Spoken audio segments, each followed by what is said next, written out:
Yes. Just Recording in progress. for the rest of the commissioners, we received word not too long ago that Commissioner Chair Zimmer, was not going to be able to attend this meeting. So as said, Vice Chair Thurical will be opening the meeting and serving as chair. So I guess I'll go ahead and call the meeting to order at 6:01 p.m. We're going to do a roll call. Yes, sir.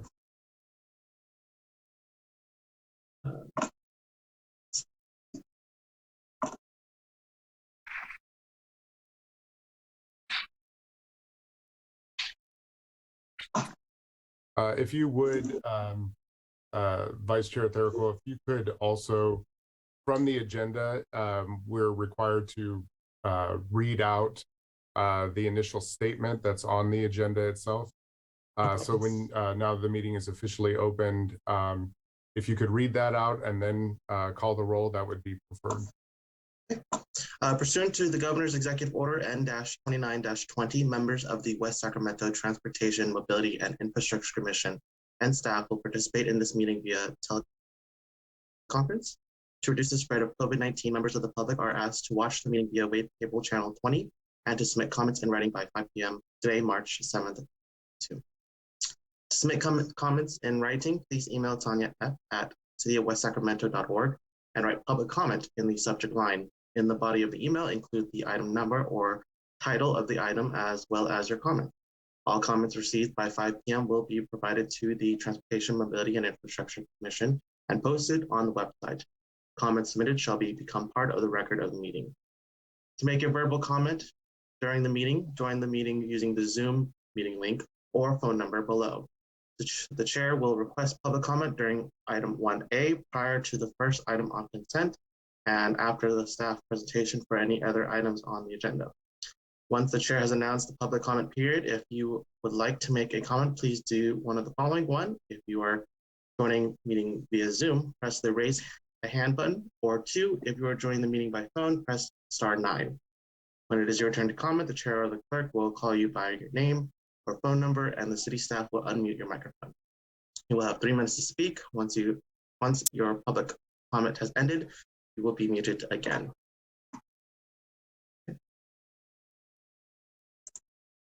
And then we'll go ahead and do roll call. Tanya, will you please call roll? Yes. Commissioner Lichtenstein? Sorry. No worries, it's a hard one. Present. Commissioner McCurdy?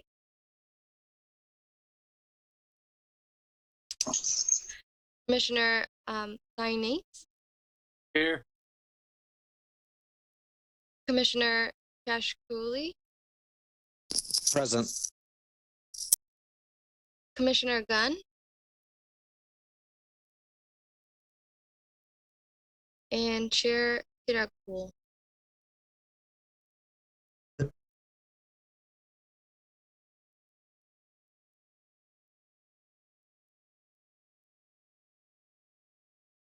I believe we have a quorum.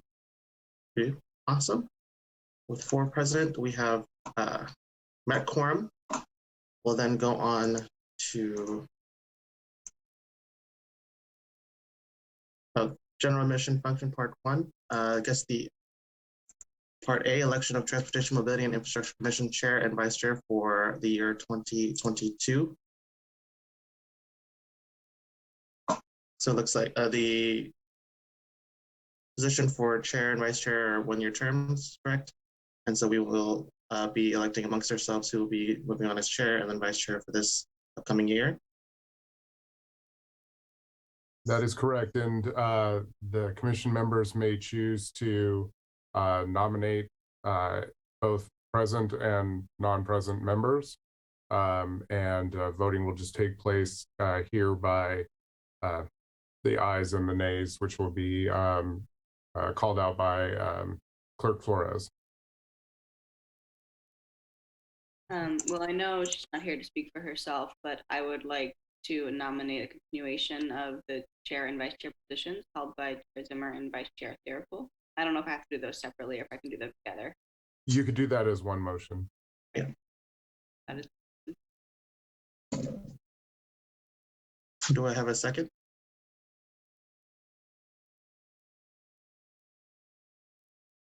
I'm willing to second that. I think that's okay, right? Even though I'm not chair. Okay. Any objections or discussions?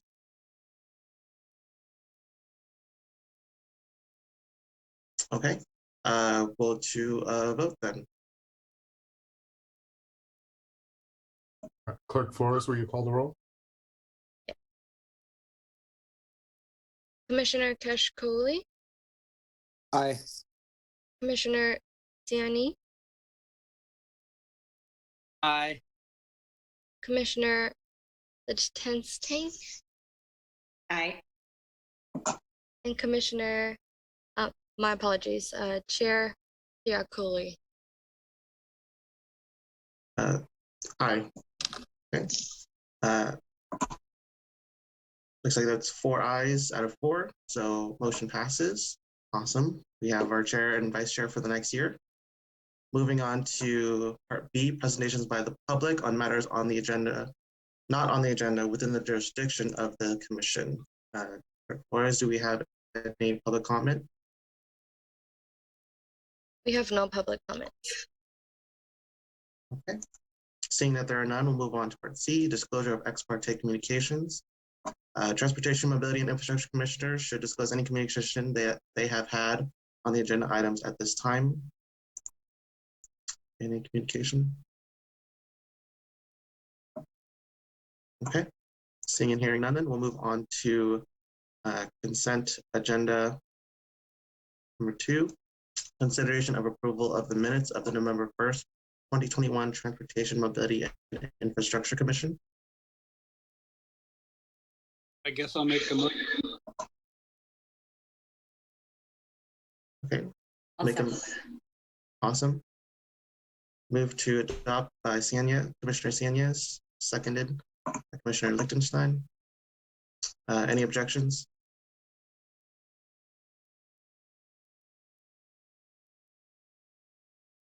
Debate? Can you please do the roll call? Commissioner Sianis, Aye. Commissioner Lichtenstein, aye. Commissioner Kashkouli, Aye. Chair Kiriakouli. Aye.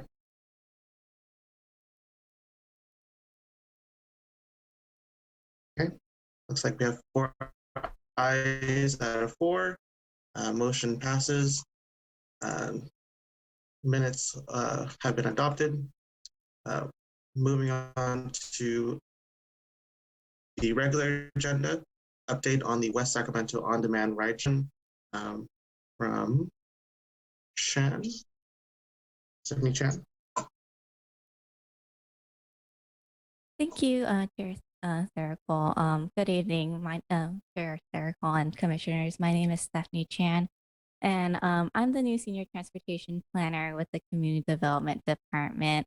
Thank you for your time tonight, and I'm here to provide an update on our on-demand rideshare service. Can everyone see the PowerPoint? Okay, perfect.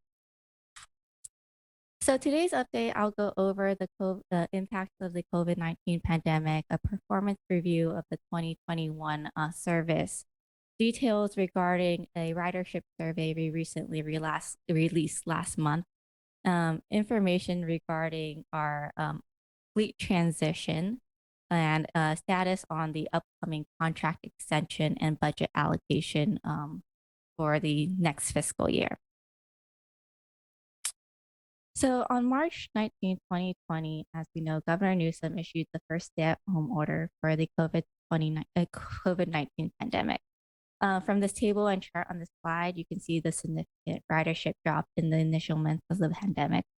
Before March 19th, on this table, on the first column, you can see that we via or on-demand rideshare was averaging 520 daily weekday rides, which then dropped during the initial months of the pandemic to 222 daily weekday rides between March 19th and June 30th, 2020.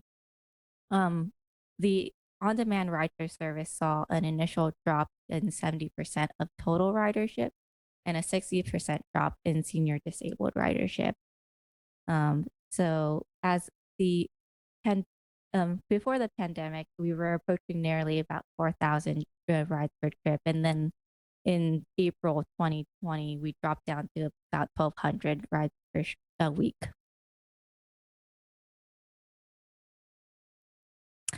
Way of background, as you may know, during the pandemic, the city of West Sacramento continued to provide the on-demand rideshare service to West Sacramento riders with health and safety measures outlined on this slide.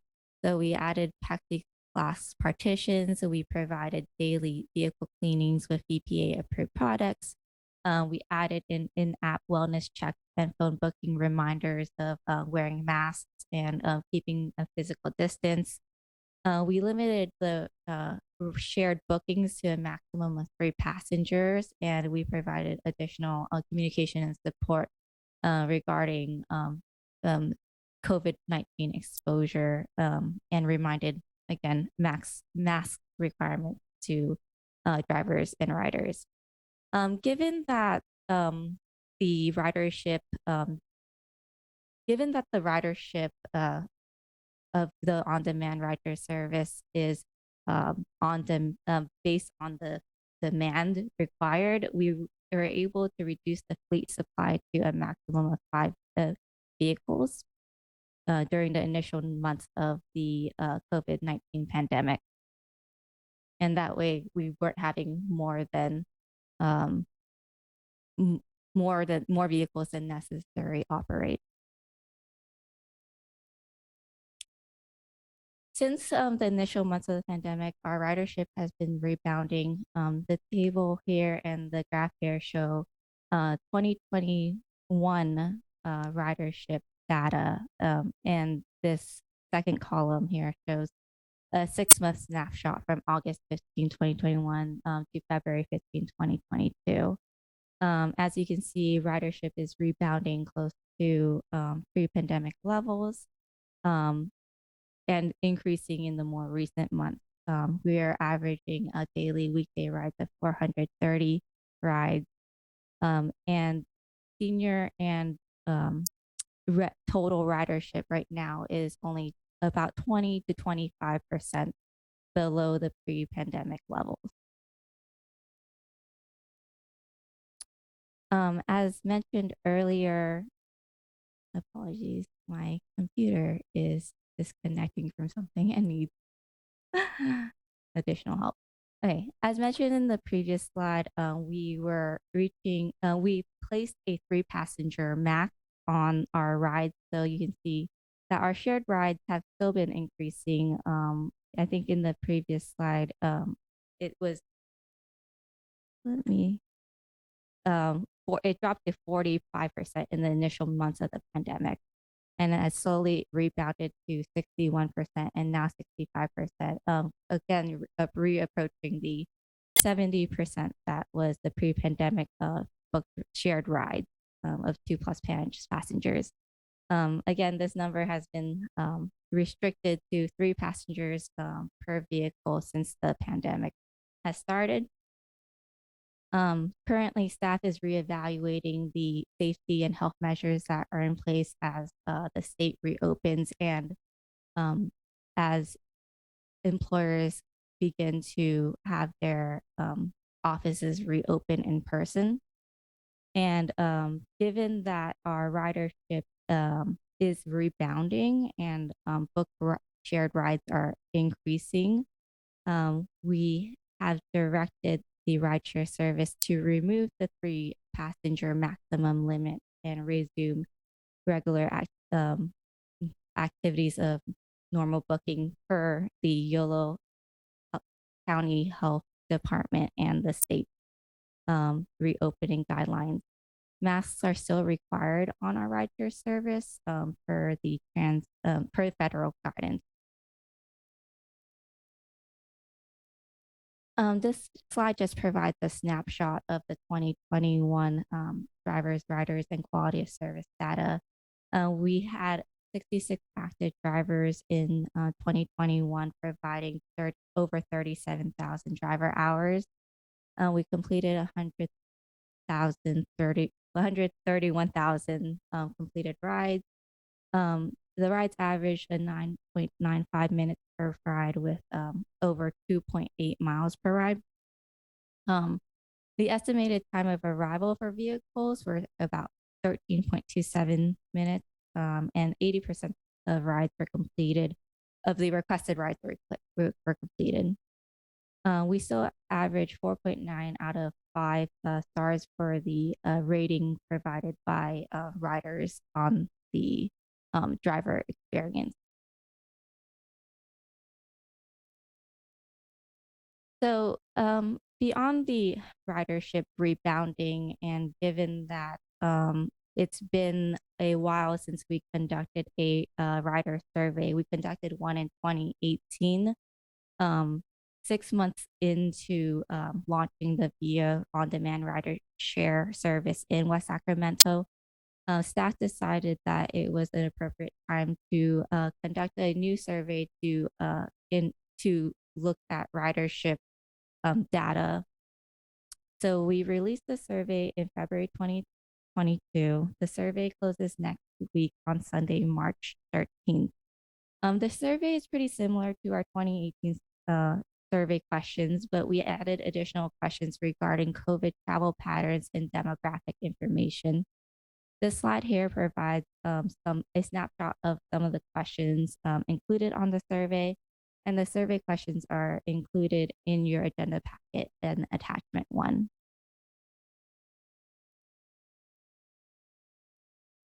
Other updates to the on-demand rideshare service, we recently have started our fleet transition. So the VIA Nomad Transit fleet operator, VMAX Auto Leasing, indicated that they were leaving the market mid-February, and VIA reached out to city staff, and under that information, we have moved over to Voyager Global Mobility as the new fleet provider. VIA worked with VGM in several other markets across the country, including, I believe, Salt Lake City, Roanoke, Jersey City, Miami. So they're a stable partner with VIA already. With this fleet transition, unfortunately, given that supply chain issues, VGM was not able to provide Mercedes Metruses to the West Sacramento market. And staff decided to use this opportunity to transition to electrification of our fleet. Given, again, supply chain issues, we aren't able to get hybrid Siennas right away. Currently, the transition vehicles are Toyota Siennas and Chrysler Pacificas. The rollout of the hybrid Sienna fleet should be complete by quarter 2 2022, so June 30th, 2022. This is in line with our city mayor's commission on the climate change report and our climate action plan to reduce greenhouse gas emissions and achieve carbon reductions by 2045. Additionally, the last contract we had with VIA, we conducted a 2-year contract extension that is set to expire on June 30th, 2022. Unlike previous years, we did a 2-year contract extension given the COVID-19 pandemic. This year, we'll come back to the TMI Commission and later to Council after we receive the TDA allocation numbers from SACOG and YCTD, as we update the budget allocations and estimate the revenue and rollover estimates from VIA in the upcoming month. So we plan to come back to TMI Commission with a workshop on the VIA survey results, a update on the status of the fleet transition, and an update on the contract extension and fee schedule update for the next fiscal year in May 2022. And with that, that's the end of my presentation. I'm open to any questions or comments. Thank you for that. Are there any questions or comments from the commissioners? Commissioner Lichtenstein? Thank you, Stephanie, and welcome to WESAC. That was a really helpful presentation. I had a couple of questions. One is maybe more under your purview than the other, so I'll start with that one. For the 80% of rides completed, do you know the reason why the additional 20% are not completed? Is it the user? Is it the provider? Can you talk about that a bit? Sure. So it's a number of issues. It's what your two that you mentioned. Sometimes it's the user that maybe they like start booking the ride and they decide like the wait time's too long, so they cancel it. Sometimes it's the driver doesn't have the capacity to take on the ride, so they reject it. Sometimes they actually book the rides out of service hours. So maybe they're booking at like 12 a.m. and we're not actually operating the service at that time. And so there's multiple reasons why it can be, but it's not necessarily because we aren't meeting demand. We are actually, I believe, if I remember the data correctly, we meet about 96% of the demand. That's awesome. Thank you. Thank you for clarifying. My other question is more about VIA as a company. And so when I noticed that you mentioned there are 66 active drivers, and I guess in the context of sort of the gig economy, and I think of Uber and Lyft and the gig drivers and not having full employment status, is it similar with VIA? Are these individuals who might drive periodically? I mean, can you talk a little bit if you have that information available? Yes, Jason, you can correct me if I'm wrong about this, but drivers is similar to Uber and Lyft. They sign up with VIA and they are vetted through VIA, and VIA is the one who handles the day-to-day operations with the drivers and verifies that they're able and capable of contracting with VIA, and they can take on, similar to Uber and Lyft, like when they have time, and sign up for sessions for to book the vehicle to drive for VIA for West Sacramento. Okay, thank you. Those are my questions. Glad to hear we're moving toward electrification. That's exciting, albeit via hybrids, but yeah, still a move in the right direction. All right. As Stephanie had mentioned, the supply chain issues are, continuing to be an issue. We had actually secured some grant funding in an attempt to purchase some electric Mercedes Metris back in 2018, but they don't exist yet. So, we are hopeful that we'll start to see more passenger vans that are electrified, that have the capacity to pick up passengers. I mentioned this at a recent call and asked about who they're speaking with or partnering with, and Canoe was one name that came up.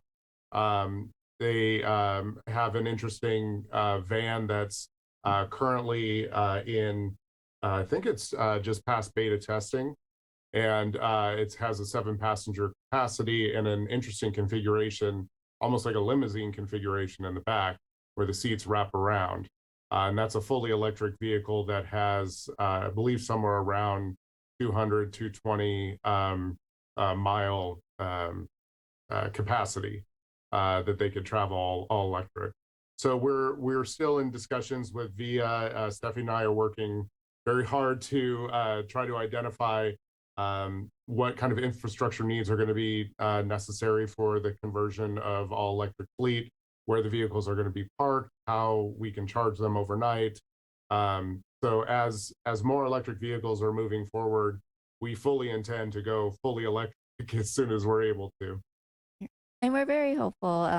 VGM, the new vehicle fleet provider, provides Teslas in other areas. So there is actually more flexibility with the new fleet provider in moving towards electrification. And another point to mention, even though we're moving just to hybrids right now, the Metros only averaged up to 18 miles per gallon city, whereas a Sienna averages 36 miles per gallon. So there is significant like carbon emission reductions with this shift. Any more comments or questions? Yeah. Commissioner Cianez? All right, thank you. Thank you for the presentation. I have a few follow-up questions on the VIA drivers. A, are they employees of the city or VIA? And then B, are they paid per ride or are they paid hourly? And then C, what type of training do they have? And other background check are what's required before they're hired. I'll let you answer this one, Jason. We when we first started this service out, that was an important factor that the city council wanted to make sure that we were able to vet out a thorough background checks. These are not employees of the city; they are contract with VIA, so they are paid on an hourly basis, not on a per ride basis. So we wanted to avoid folks speeding around from one location to another trying to scoop up as many rides as possible. That wasn't the model that we were looking for. We're looking for higher quality service. We're looking for a model that would actually have more of an employee based model, so that we could avoid a lot of the issues that at the time you saw a lot of challenges that were coming from Uber and Lyft with their model, and instead having an actual employee-based model was beneficial from the part of the city from a wide variety of perspectives, and to avoid a lot of that controversy that was going on at the time, and to have a better quality of life for both the passengers and riders and drivers. Sorry, passengers and drivers. Regarding the background checks, there are thorough background checks. I'd have to go back into our staff report from when we first initiated VIA to see exactly what all of our protocols were. I don't have those at the top of my head, but we can definitely send those to you. Those are all identified in our prior staff reports and vetted by the city council, which do include thorough background checks for all our riders. And we do have protocols in place for when there are complaints about drivers as well. And we do receive from time to time folks that are not happy for any given reason. Those are always followed up with VIA. VIA does a full investigation, looking into the matter at hand, discussing this with both passengers and with drivers to figure out what exactly has occurred. And then there are protocols that VIA has as far as how those incidents are going to be handled, and they always keep the city apprised. And then Stephanie and I always keeping the city council and a city manager informed as well. Now, on that topic, Jason, has there been any complaint received by VIA or the city from passengers regarding any of the drivers over this, what is it, 3-year period, 4-year period since the city launched the program? There have been a variety of complaints that have come forward of those that are not happy with how the wheelchair access works, or if there isn't enough training for wheelchair accessibility. There are complaints that some of them are not warranted, where passengers have asked drivers, hey, just drop me off over here. But the way the service works is there are, required places where drivers can pick someone up and drop them off. They're not allowed to go into YCTD bus stop, for instance. That is not an allowable spot. So if a passenger says, hey, drop me off there, but they can't, we might receive a complaint saying they didn't drop me off where I told them to. But it's not a taxi service. This is a rideshare service. So, some things are complained about that have some legitimacy. Other things are not, and all those have to be reviewed. There have been incidents where we've had drivers who there were valid complaints about their behavior, and they were considered rude, and so those were followed up with some warnings, and there has been a dismissal at one point. So again, we take the complaint seriously. We follow up on it. We determine whether or not it is a rider error or if it's a driver error. We have also had some behavior issues on the part of residents. So all of that has to get followed up and looked into.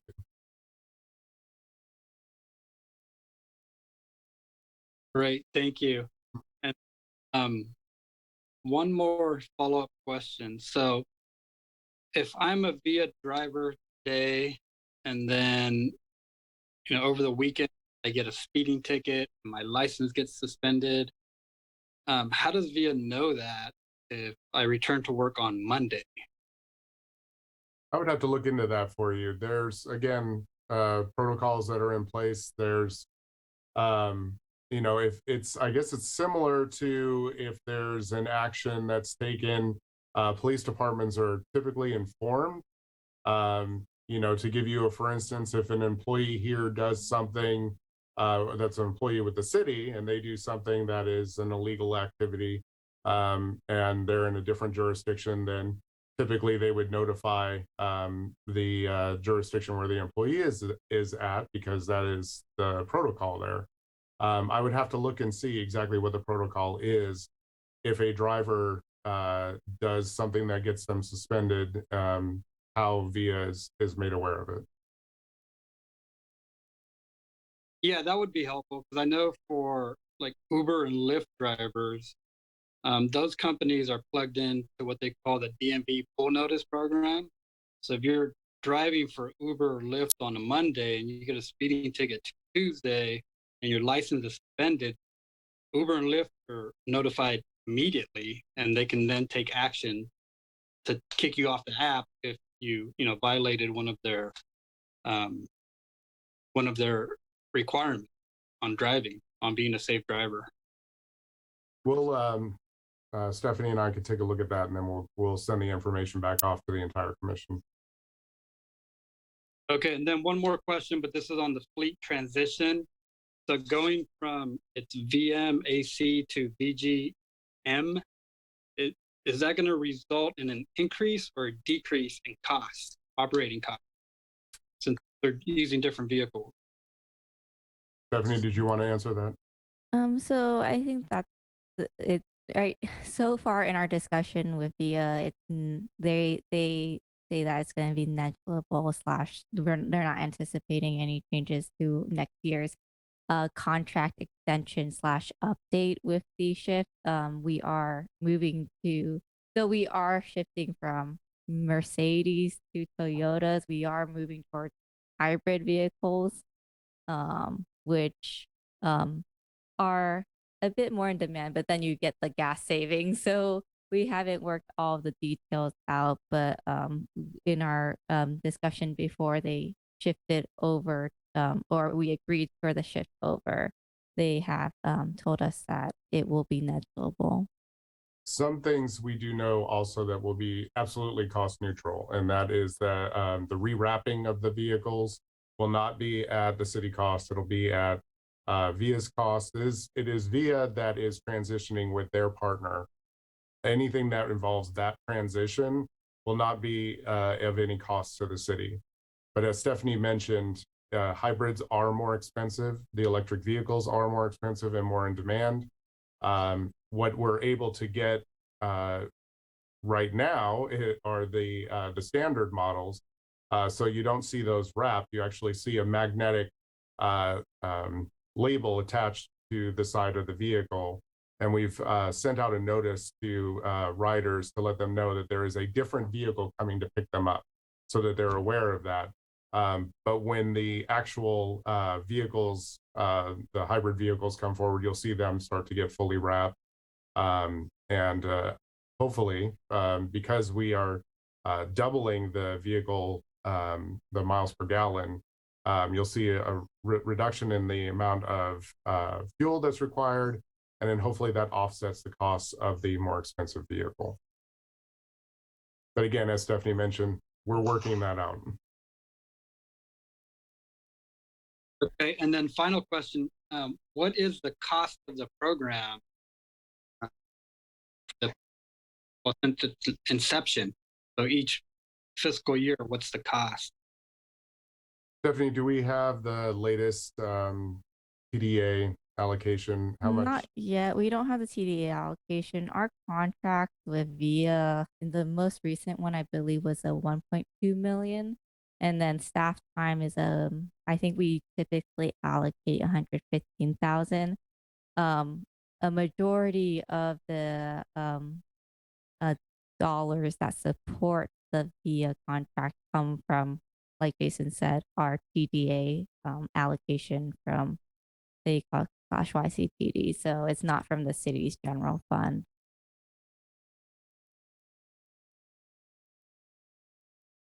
Yeah, you can make that information available to the commissioner. That would be helpful at some point. Thank you. Okay. Any more comments, questions from commissioners? Yes, Commissioner Justin. Sorry, I think I cut out. Was that me? Yeah. Okay. I just one of the questions earlier made me curious. In terms of the purchasing of fuel, is that through the VIA contract they cover it, or does the city of West Sac cover it? And therefore, if we move toward hybrid electrification, that'll shift. It's fuel is included in the overall contract we have with VIA, but our hope is that because they are reducing the amount of fuel costs on their end and picking up a more expensive vehicle also on their end, that there won't be any net gain or cost to the city as a result of that. Will that include future charging costs if we move toward electrification? That's something that we'll need to work out in our future contract. Thank you. Any more questions or concerns? Okay. I have a few. Let's start with this first one. Curious on the mass requirement. As I believe I heard you say that that is a federal guideline that you're following. Is that correct? Okay, and so Yes, that's not going to be changing unless the federal policy changes, correct?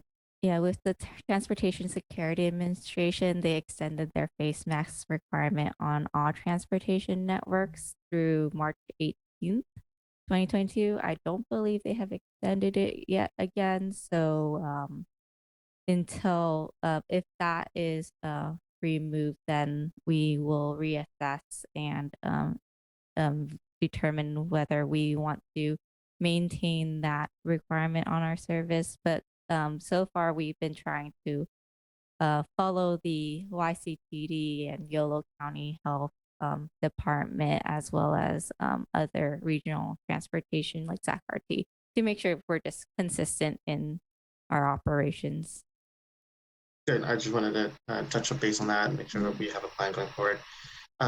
Next part on slide 5, if we can go back to slide 5.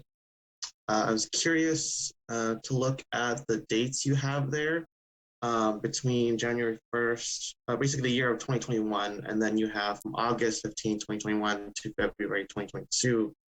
I just wanted to know if you have the data from January of this year to February. I did. Yeah, because I just want to make sure that we're not like double counting, right? To make sure that we are seeing a projection of numbers getting back to pre-pandemic. Yeah, and it's mostly because I made this PowerPoint earlier that I didn't have all of February data, but I pulled that data today just in case I would be asked. But our average daily rides from January 1st, 2022 to February 28th is our average daily weekday rides is up at 448 now. The daily weekend rides is 259. Our average weekly rides is up at 2,760. Our senior and disabled is 397. Wow. And that's just from January? Mm-hmm. Okay. So these numbers are We're still trending okay. back to a rebound. Yeah, that's awesome. And then lastly, I think I have here on the survey that you showed us and the survey that consumers used, I was curious to know why the question here, how often do you walk or bike? Why it wasn't kind of phrased to use kind of to know if they are using or increasing the bike shares or scooter shares, or if that's something completely different because it's a different company. Just curious to know, like relatively to VIA, has bike shares or scooter shares increased or vice versa because of the pandemic? I'm sorry, I don't think I understand your question. So like it says how, let's see, that section right here This on the bottom right one. says how have your commute choices changed, right? And so I guess not looking at that in general, but why we weren't asking if the use of bike shares or scooter shares have increased relative to VIA because of COVID. Like, has there been a significant change in what people are using because of how COVID has presented itself? Not how people want to move around. I think the important thing with this survey was we were not seeking to ask about bike share. It was predominantly, that's why we asked, how often do you walk or bicycle? Because we want to know about that in relationship to it. But we were not asking for specific details with regard to scooter share or bike share. That's an entirely different topic for this purposes.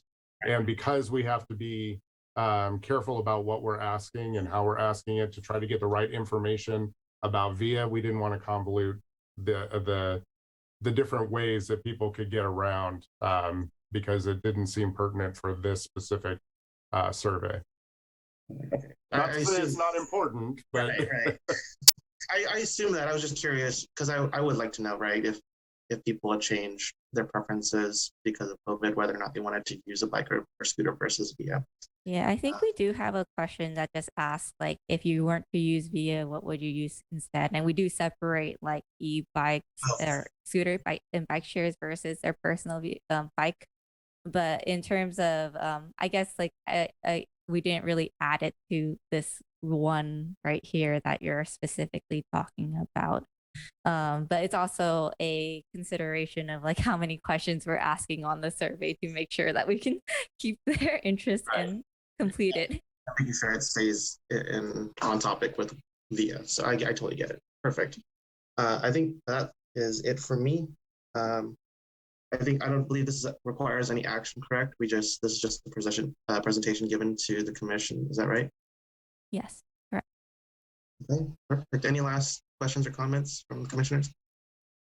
if I may, Stephanie, can I clarify the survey closes March 13th. So just letting you folks know too that there is an opportunity for anybody watching and for the commissioners themselves to take the survey and provide any input. So those who are watching, please provide input on this so that we can record your perspectives on VIA.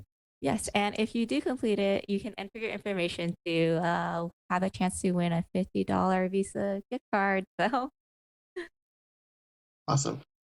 Is it do they have to go through the app to complete the survey, or is it like on the City of West Sacramento website? we have pushed it out on our social media. There are hard copies located at the recreation center, the community center, and if you come to the city hall for COVID testing, we have hard copies available there because City Hall is still closed. And then VIA has been pushing email and app reminders that a survey is available for riders to take. And then I think we also provide hard copies on in the vehicles themselves, and have been having our drivers encourage riders to take it. Okay, awesome. Thank you so much. Do we offer it in Spanish or Russian out of curiosity?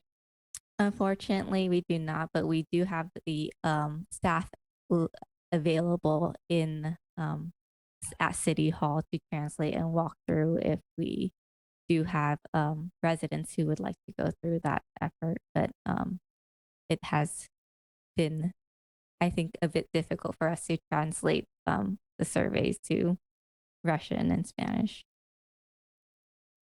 Is that something we can look forward to probably in the future, going into next year? Yes, we can look into that opportunity. Okay, awesome. All right, thank you very much, Stephanie, for that presentation. Thank you, Jason. Very informative. All right, then moving on the agenda, then going to general administrative function part 2. The Transportation, Mobility, and Infrastructure Commission. The next regular meeting will be scheduled for May 2nd, 2022. And a question on that is, will it be in person, or are we expected to go in person, or will we continue to be teleconference? Well, I could, at this point, it's teleconference. And I can explain a little bit more in our next item, report from city staff. So if I may, I'll just jump into it, Mr. Chair. So as you might be aware, the state of California has updated the masking mandate and moved from required to strong recommendation for both vaccinated and unvaccinated individuals regarding wearing masks. As Stephanie pointed out, though, in high transmission areas, which include public transit, healthcare, emergency, and homeless shelters, long-term care facilities, masks are still required. City employees here have started transitioning from working at home to working more in the office.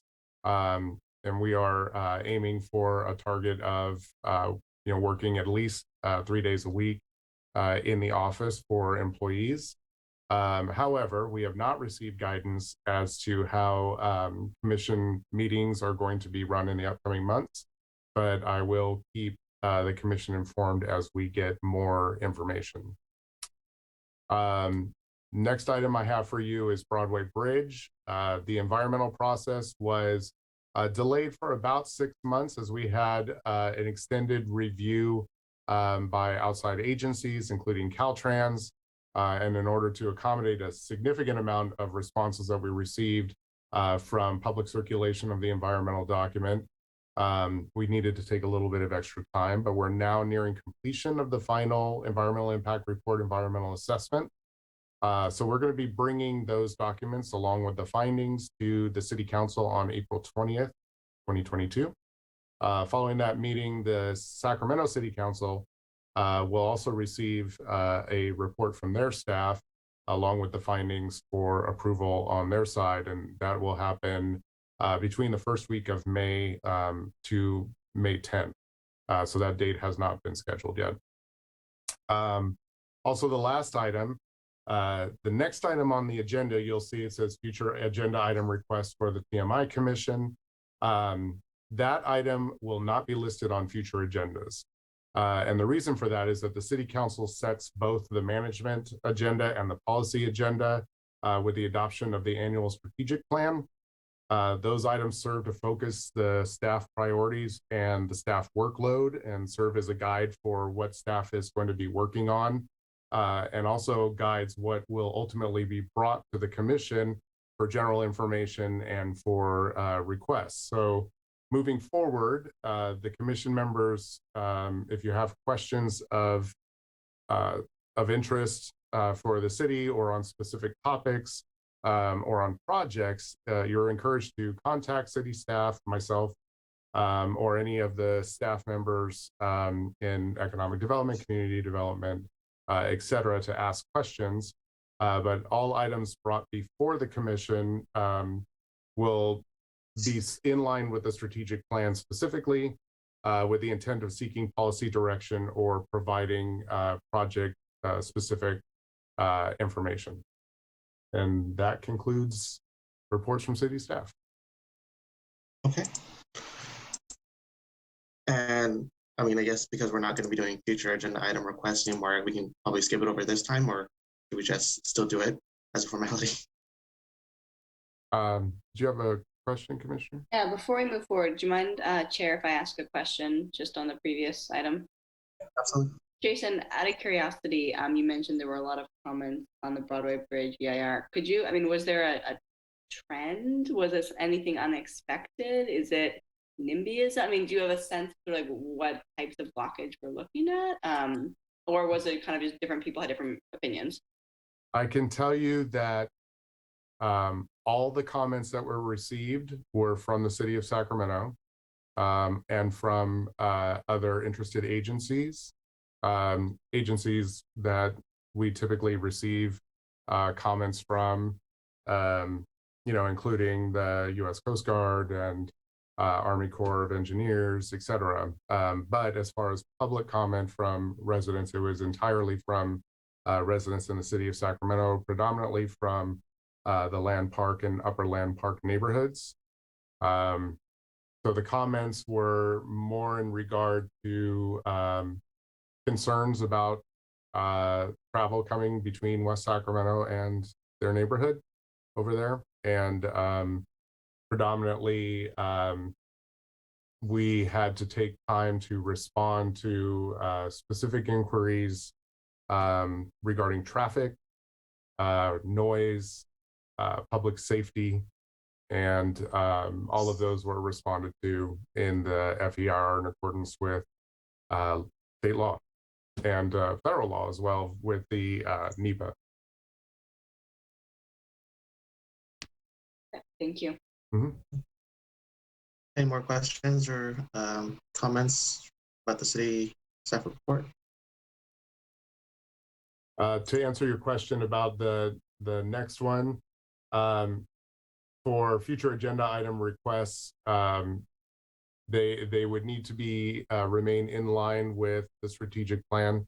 So it's any projects that are transportation related that have a policy question would most certainly be brought before the commission. That's something that we're looking to do anyway.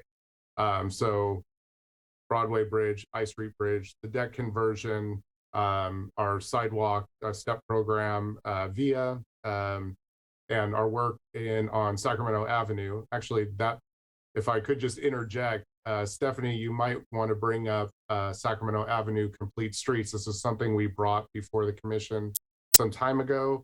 The commission had requested that we try to pursue something along those lines. I'm very pleased to say that we were awarded the entire amount of money that we asked for, and Stephanie is managing that project. So Stephanie. Sure. So with that project, I believe we received 273,000. Or am I mixing that with step? That's correct. Money, all mixed up. 273,000. The city's providing an 11.47% match. We are seeking authorization to proceed with Caltrans soon, and will release proposals to seeking consultants in the upcoming month. So the project itself, what makes it incredible is that the pot of money that we had asked for this to be funded through had a maximum of 100,000, but because of the merits of the project, they actually awarded us extra. And we are looking to prepare a complete streets plan. So looking at transportation along the corridor, bicycle and pedestrian facilities, looking at potential for providing some upzoning along the corridor, and actually working to implement a more cohesive design guideline throughout the entire Sacramento Avenue corridor. So will this be in conjunction with, I forget what it was, but recently there was an approval along Sacramento Avenue for a major development or the early phases? Will it be sort of next to Arteaga's kind of Yes, so this project would take into consideration the upcoming development project along Sacramento Avenue, as well as I believe the Washington District specific plan kind of Sacramento Ave kind of connect into it. So it'll take into account we will be working internally across departments with the appropriate staff to ensure that future development is i- r- included in the development of the complete street infrastructure or recommendations. I should add that's in accordance with state law. So there are a number of laws that have recently been adopted that limit the amount that a city could have discretionary control over certain development, particularly with regard to housing and affordable housing. So as to the extent that we can bring development proposals into consideration and to help guide them, we're going to do that. Yes. Okay, so All right. that concludes the city staff reports there. All right. Okay. And then I guess moving on to then future agenda requests by commissioners. Are there any? Or I don't think that. I have one, but I don't know if I can ask. I think Yeah, that's what I was going to ask. Is getting rid of them, or do we need to even do this part, or? You can give them to me and I'll see what I can do. I'd love to hear, and I'm sure you'll bring it to us anyways, Jason, but how ARP funding that ends up coming to the city, particularly for transportation, is going to be spent or prioritized, whether directly through the city, DACOG, Caltrans, however it comes. But I'm curious if that pot of money is trickled down to us yet, or if we have any sense. And I'm sorry, you cut out a little bit on me. ARP funding? For the American Rescue, yeah. Okay, yeah. You know what, I could probably direct you to a staff report that was already prepared and presented to the city council by Doug Drost, who's our government affairs manager. We are working very closely. Council asked the same question. And so he's working with staff to outline a plan of action for what grants that we're going to be putting together and what we're going to be pursuing. So that I think was out 2 meetings ago, but I can pull up that agenda report and then send it to the commission. I can tell you also that we are working right now on a number of the grants, any of the NOFAs that have been the notice of funding availability that have gone out. We are reviewing them and comparing them to our city priorities in line with the action plan that Doug had put together.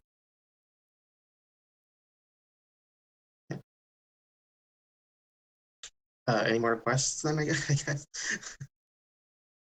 No? All right, hearing and seeing none, we'll go on to adjournment. Is there a motion to adjourn? So move. Seconded. Seconded. Any objections? Is it okay to just say hearing and seeing none? Okay, hearing and seeing none. We are adjourned at 6:59 p.m. Thank you all. Thank you, everyone. Have a good Take care. All right, bye-bye.